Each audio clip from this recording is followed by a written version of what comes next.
Right, so I'm a big fan of consistency, and if you've seen really good progress through your off season, you've made some good gains, your training is going really well, especially at the end of the off season, you're still seeing some progress there in the gym. You don't want to necessarily derail that progress or that consistency by changing up your training program just because you're starting a contest prep. Really, nothing has to change. Keep in mind that at the start of a contest prep, you still have a decent amount of body fat on you. So you still have plenty of available energy on your body. Sure, the calories are probably going to be reduced, out the gates in order to facilitate that deficit. But if you're planning the prep accordingly, wisely, like you're giving yourself enough time to take off the body fat that you need to lose, and you probably want to set that up to where you're losing a half to 1% of your body weight per week, then again, out the gates with a lot of the available energy still on your body and the calories, let's say a little bit lower, but nothing overly invasive, you're still going to have the ability to maintain your progress in the gym. You're going to have that ability to continue to lift a little bit heavier, maybe add some more reps in there.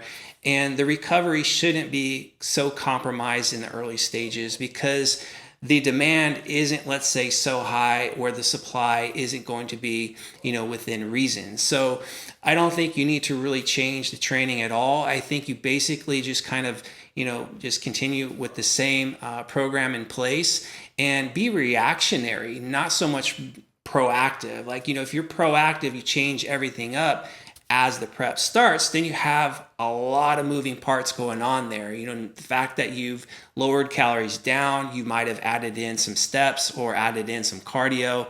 And then now you also, overhauled the training program. So there's a lot of moving parts there. So it's going to be a lot harder for you to assess. And not to mention, you are contest prepping now. So sometimes it's a little bit harder to remain objective with how things are going with your prep. So you don't want to have that many moving parts. So I'd say, again, keep the training exactly the same and keep that consistent and just be reactionary. So as the prep unfolds week to week, and no doubt in theory, as you continue to prep and as you continue to lean down and possibly have to, let's say, lower calories down or add steps or a combination of the two, you might start to notice that your fatigue levels will start to, rise up a little bit. But then, from there, you have to kind of assess it. Does it make more sense to maybe just, add in an extra rest day? Does it make sense to maybe chop down a little bit of set volume? Does it make sense to maybe change out some exercises? If you're, let's say, squatting and deadlifting, those are pretty demanding exercises. So would it be wiser to maybe go to, some less invasive exercises, maybe a leg press instead of squat, maybe an RDL instead of deadlift or hyperextension instead of deadlift.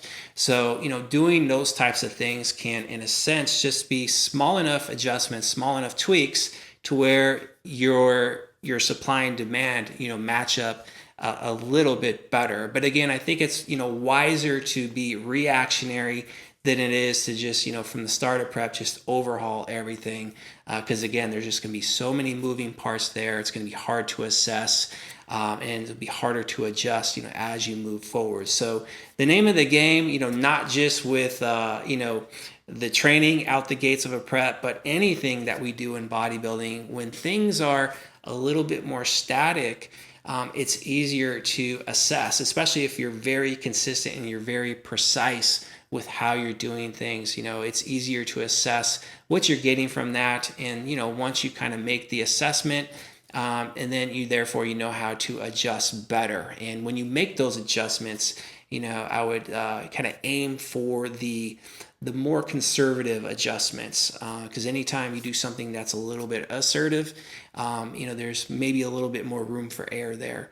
So that's my take on that, and hopefully that helps out, and best of luck with the prep.